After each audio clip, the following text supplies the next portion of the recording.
Hello, everybody. Yes, Megan is back. The pretty one is here. She is. But he's always been here. Who? Yeah, so finally got to sit down for a little bit to watch a movie with Megan. And of course, it's Guns Akimbo. Fuck! It's over! It's not over till I say it's over.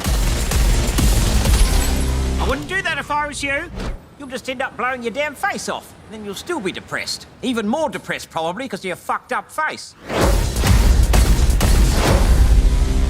Of course, ironically enough, there wasn't a whole lot of Call of Duty jokes, I would have figured. But, neither here nor there. Now, to quickly give opinions about it, I'm going to let Megan give her opinions first. Mostly because y'all have been hearing from me for nearly a month straight now. And I bet you would like to hear somebody a little bit prettier and a lot less cynical and a lot less of an asshole than me. So, what did you think of Guns Akimbo? It was crazy. But it was fun. It's very much like a video game, but at the same time, like, almost based in real life. Yeah, it very firmly had its tongue planted in its cheek in a lot of moments. Though it still tried to have at least some heart and also even some realism to certain things. Which is weird to say about a movie Yeah, where... it kind of pokes fun at our culture of just always, like, looking at our phones or just voyeuristically watching anything violent. Yeah, like sex and violence online just anonymously. And yeah, and it even kind of tackles troll behavior. I was saying, like, the problem with trolling, like, anonymously behind a computer screen is, like, it actually has consequences in this movie. Yeah. So, a quick rundown of what Guns Akimbo is about. It is a movie where Daniel Radcliffe plays a guy, his name is Miles. He's kind of a nerd, but also kind of a bit of a loser is the best way to put it. He's James McAvoy from Wanted. Yeah. Pre-Angelina Jolie. Yeah, he's very much just kind of lets people walk all over him, just kind of... He has an inhaler. Yeah.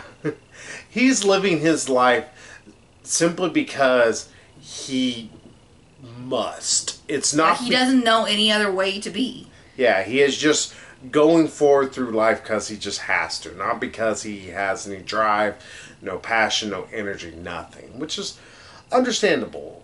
And I think relatable for some people. Yeah. And there's many times you can feel yourself just mindlessly doing stuff and just like, Or it's like, go to work, go home, go to bed, go to work, just rinse, repeat until the weekend. Yeah, and it's like, well, what do I do with myself? I don't know. Yeah, and he kind of decides to be a troll, for lack of a better way, whenever he is away from work. Yeah, to get his kicks. Yeah. Even while he's at work sometimes, it seems like. Yeah. And because of that, he attracts this group called Schism. They are pretty much a underground, though kind of really out in your face about shooting each other, they call them fight club. I was going to say, they call them an underground fight club that apparently everyone tunes into to watch people kill each other. Yeah, think very much in the vein of, I want to say it was called Nerve, the movie with... Yeah, I know what you're talking about. Yeah. Except for this one's simply about the... Where it's pretty much like Truth or Dare on a more global, international... Not global, international. Internet kind of scale. Yeah. Digital scale. There we go. Yeah, very much like that. And this one, though, Nerve, I think the biggest issue I was having while I was trying to ever watch the movie, I've never been able to finish it, is that it always felt like it just was a little too safe. It tried to treat its entire plot, for lack of a better way to put it, a little too seriously. It's like, okay, I get that these are serious circumstances, but this is something that, even as bad as society is, I don't see society going this far. Schism will show you the dark part of society, but will make fun of it because of it. Or not Schism, but Guns Akimbo, sorry. Yeah. Although it's kind of weird, this movie should really be called just Schism. I think that would work a little bit better. Well, he gets his nickname Guns Akimbo. Yeah. And even his girlfriend makes a comic book based on him called Guns Akimbo.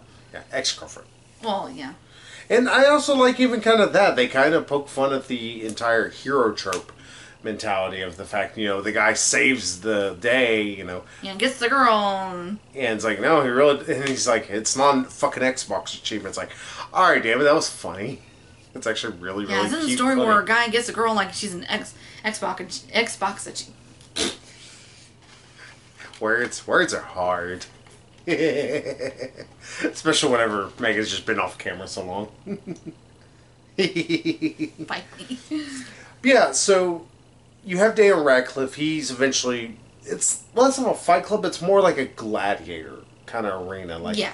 They just get drug into these fights that are more to the death, though gladiator fights, if y'all want to be more historically accurate, weren't very often to the death and all this and that. Not going to get into that, folks. It's just it's Hollywood and it's stuck that way now. Yeah, it's just more dramatic and entertaining. It's like, well, ironic. Yeah, and whenever he gets into this fight, it's with this other pretty much person who's forced to do Schism. Her name is Nyx. Now, Played by Samara Weaving from Ready or Not. This lady gets the ever-living fuck beat out of her in every movie I've seen her in so far. Yeah, I guess like two of her fingers blown off or like. And she's like, "Oh, Friday night just got a lot more lonely." It's like oh god damn. It's alright, that one was really funny. Yeah, this movie is just crazy. Like, she gets, like, super powered multiple times, like, during fights when some people are kind of able to overpower her. Samara Weaving is a little lady, let's just put it that way. And by, like, one point, she's just giant thing of nose cocaine, everything of, like, crack, just... and there's, like, even, like, video game sounds like, ooh, power up. Yeah. Like, she was like, oh, I have the power. It's like, oh my god, this movie is fucking bonkers. I think I heard a ball pop. Is it supposed to pop? I don't know how else to describe this movie as just pure and utter nonsense in the best of ways. The movie, it's fun. It purposely has fun. Mm-hmm. It does what many other films that are dealing with this kind of an issue Subject. Never do. Yeah, subject, I guess, better ways to put it. They actually have fun with it. They decide to just go, you know what, let's just fucking go nuts with them. Who cares about trying to come across with a or whatever it is. They're not trying social commentary? Yeah, not having a strong social commentary. There's not a big message here. It's under everything, but because of that, it actually does make the message feel a lot more realistic. I don't know how that's possible, but to me, I guess because it realizes that, hey, this is a farce, but we should keep the farce from becoming, instead of, oh, look, there's this thing, and we probably shouldn't fall this way, but look how neat it could possibly be. That feels so much weaker to me. This, where it's like everything is a joke, but it's played to these extremes. And also with, oh, what's his name? Rhys Darby? Yeah, Nigel from Jumanji movies and many other things. Billion different British movies, even though he's actually a Kiwi. But he's a psychotic homeless guy, and dear God, is at work. It's the funniest thing ever. It's like he's channeling Charlton Copley. Yes. I could have sworn it was him. I was like, no, okay. It looks a bit like him, and he has a lot of his kind of like mannerisms down. Those who understand my like man crush on Charlton Copley. Well, less than Charlton Copley's like looks. No offense to Charlton Copley. He's a handsome enough guy. Just his acting. Yeah, he's a fucking loon, and I love it. Especially Hardcore Henry, District 9. Hell, Chappie, he actually fucking gave a robot. Might me show you emotions. Maleficent at a later time. He's in it playing King Stefan or Stephen. Stefan? Yeah, Princess Aurora's dad. Yeah. I'm just saying, it's like, cause he's not in, it's like, he's just not very charismatic in it. Well, that's because they wouldn't let him say fuck in the movie. It's a Disney film, honey. Who cares? It's PG-13. They didn't get a single fuck. Yeah, she gets her wings ripped off at one... Not ripped off, but cut off at one point. Oh, yeah. We'll just call her Raziel then from Soul Reaver. There's a 90s reference for you. What the hell am I going to do with you? Love me. Love me, love me. Say that you love me. Yeah, you'll see what I got to put up with. Until the end of time. But yeah, God, I really adored this movie. It's chaotic. It's balls to the wall at times. And yeah, if I could nitpick some things, the bad guy's kind of...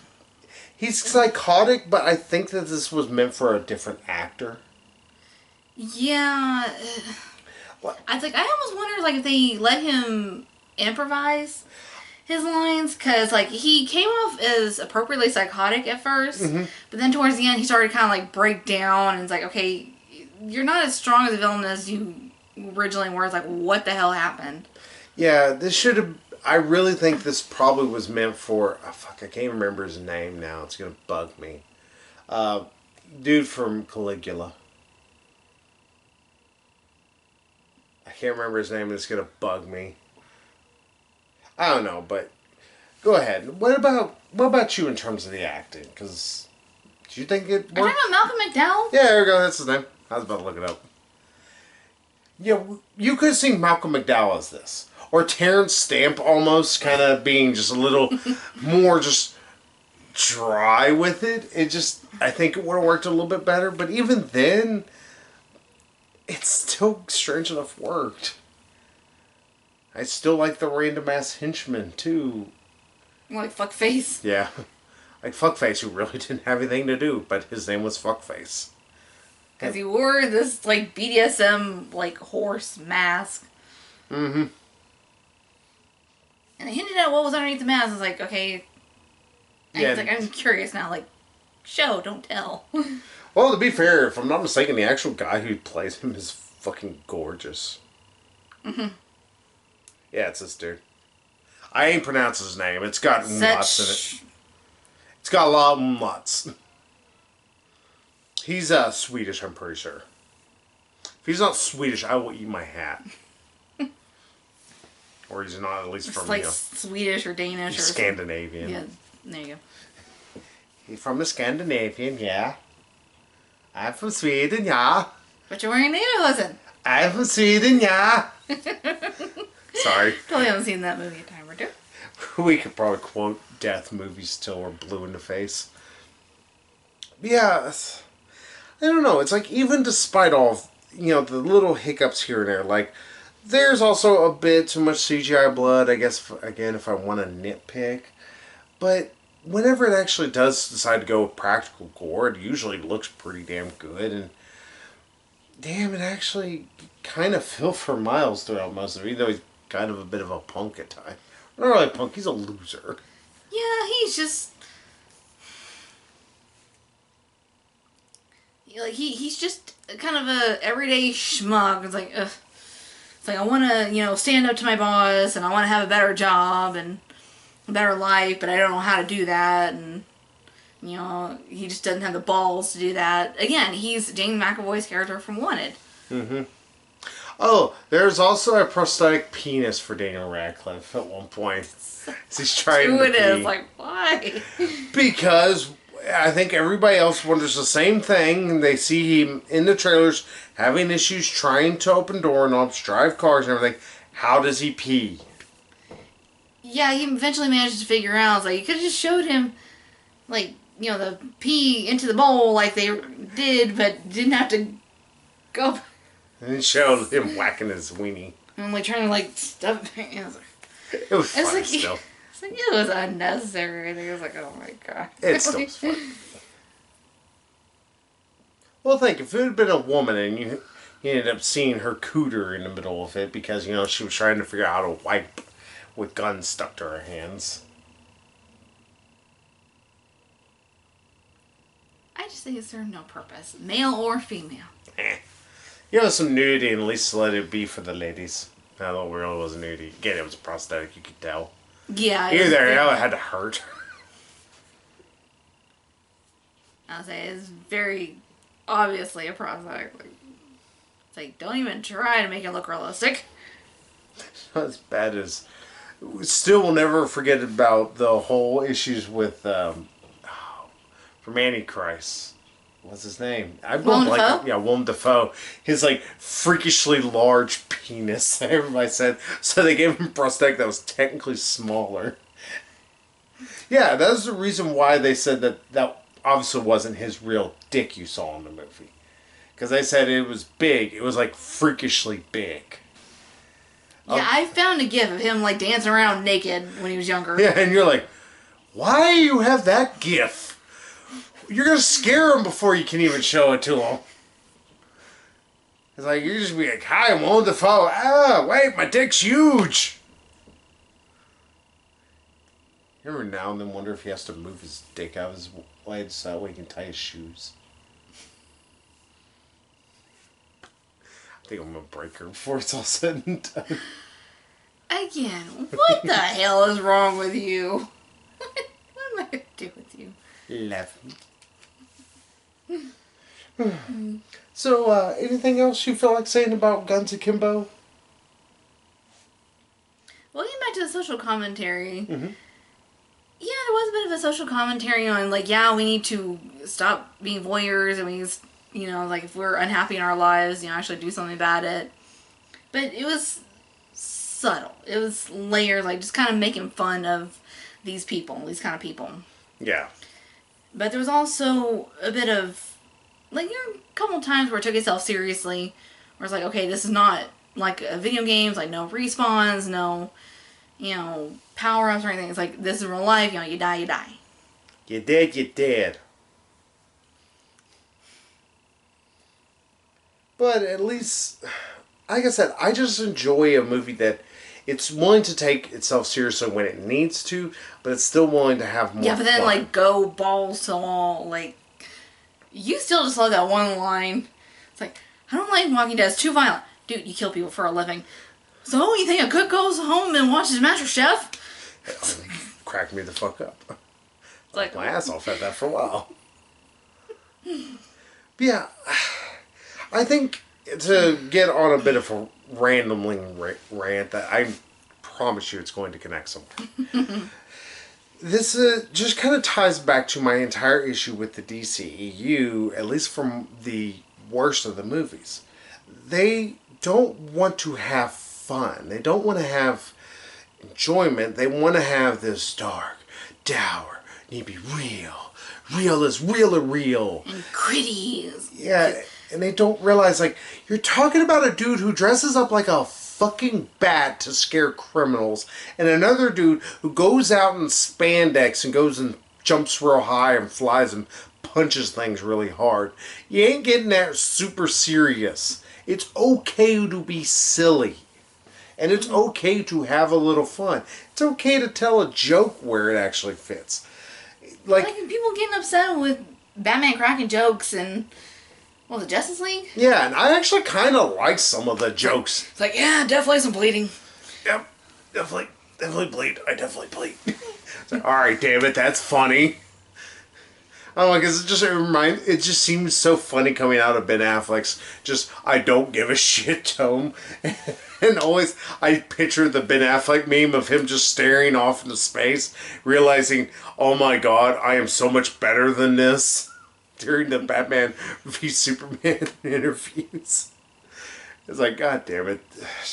It's that worked. Though again, the Justice League is an absolute bore fest. Yeah. I mean, at least they, managed to turn up the lights a little bit, add a little bit of color, but it's like mostly red. Yeah. Like, can we add like a little bit of blue and a little bit of green here? Kind of like balance this all out. Just kind of like do a little bit of this, a little bit of that knob, that knob. And I'll still just throw it out there. People, quit asking for a Snyder cut. It's not like it's gonna magically be good. There's still that fucking thing, and just let it go. Because trust me, Zack Snyder has 2, maybe 3, if you stretch it, good movies under his belt. I'd say 2. And no others. You think it's magically he's going to make something good after 2 absolute fucking travesties? And also with him not understanding how jokes work. Or understanding... Superman. Yeah, Batman and Superman. Especially Superman. That still pisses me off. It's like... Hell, I bet he didn't even understand the Flash. Probably would have had him just being dour and doing this the whole time. Oh, it looks like Ezra Miller may end up being replaced in the DC movies. Why? Because apparently there's videos surfacing of him, like, putting hands on him, like, kind of choking her, and then, like, putting her on the ground. Though it's only, like, 7 seconds long, and people are interpreting it's like, well, maybe they're kind of play fighting or, like, acting out a scene or something, because she doesn't really seem that threatening, and... I mean, she doesn't seem that threatened.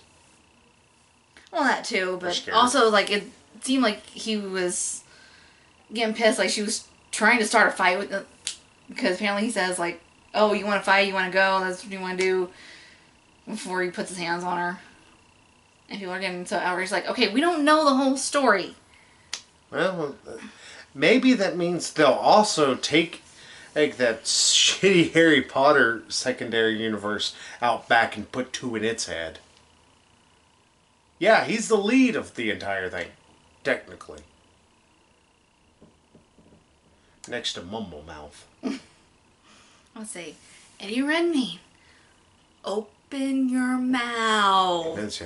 Let vowels and consonants come out. You know what? And here's another aside. Sorry, we're talking about anything but Guns Akimbo, though it's a fantastic movie, actually. It's a hell of a lot of fun. Sorry, too. I gotta... Well, partially me. But with Eddie Redmayne, he would make a fantastic penguin. That kind of mumbling, that kind of, like, very, like, seemingly kind of, like, he's very, you know, kind of to himself and kind of very... He seems almost too nice, like Hugh Grant in his earlier career. But watch him in Jupiter Ascending. That movie sucks ass. Just throwing it out there. It's not a good movie. The movie sucks. Well, another big twist, like, she's his mom, technically. Yeah.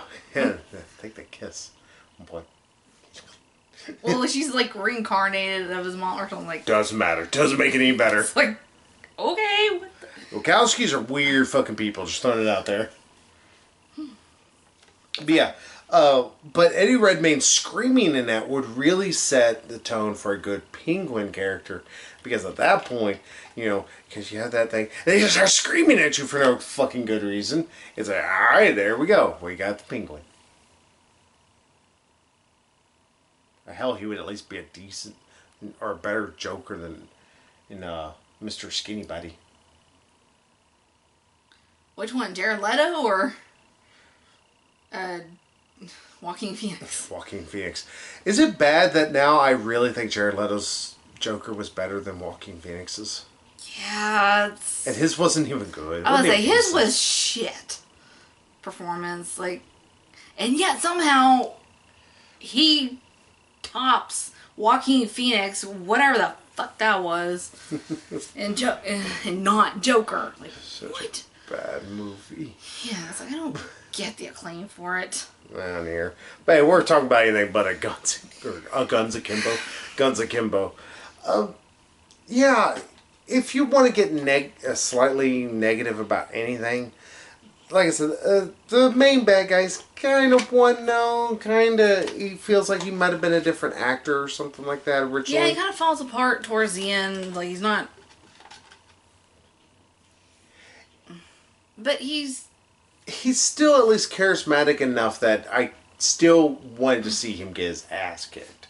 He's still enough that I hated him. Yeah, he's still enough of an asshole. It's like, yeah, just go ahead and throw him over the thing. Just, yeah, go for it. Do it. Mm-hmm.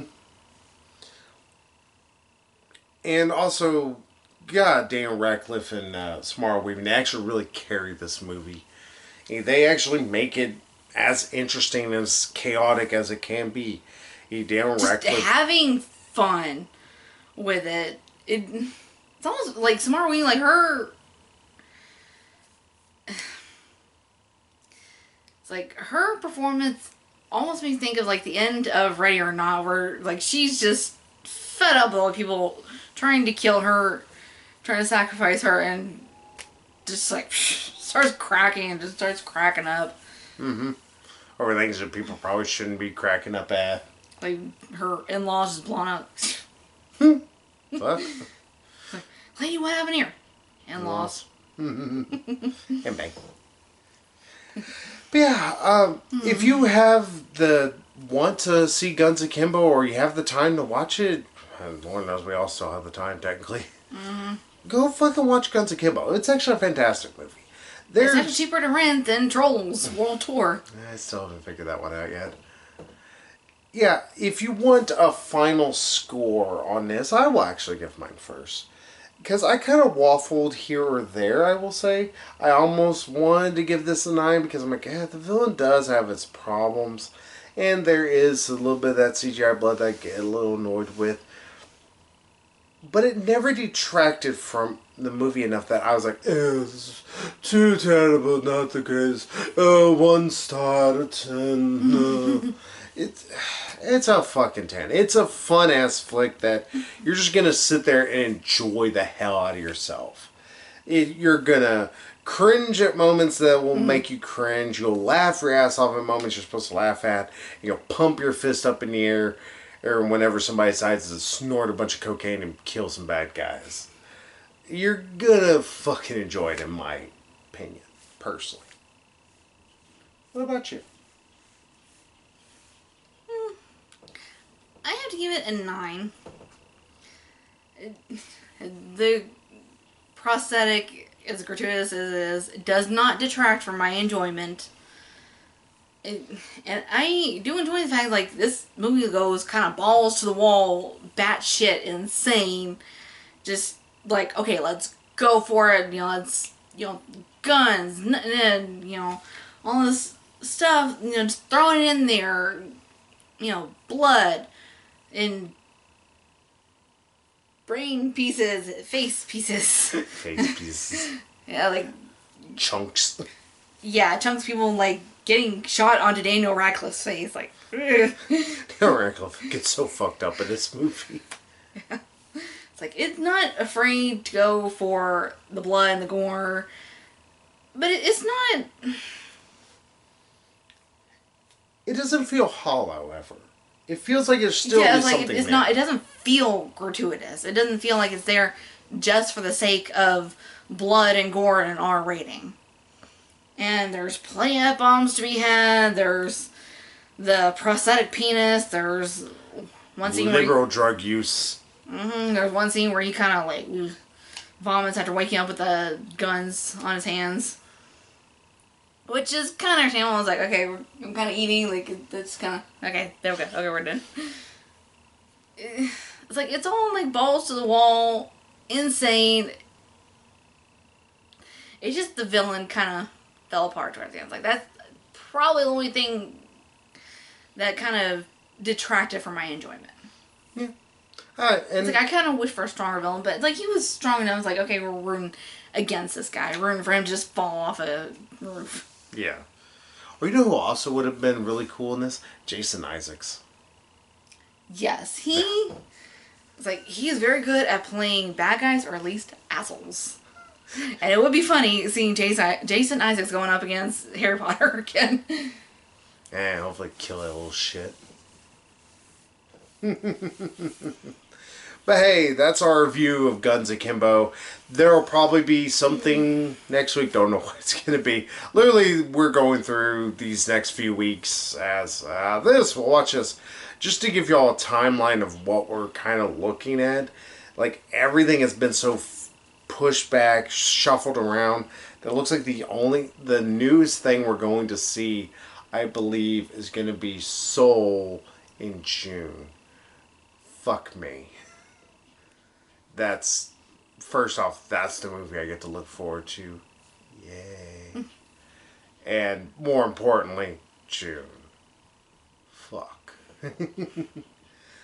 But hey, that's our opinion on Guns Akimbo.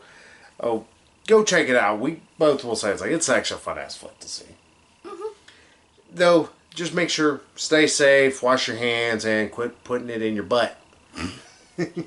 At least wash it if you put it in your butt. I was gonna say, you can go for the butt stuff.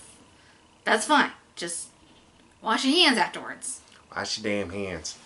Turn the page. Wash your hands. Turn the page. Wash your hands. But we'll see y'all next week with where the fuck we decide to watch. So until then, we'll see y'all there. So bye bye, everybody. Bye bye.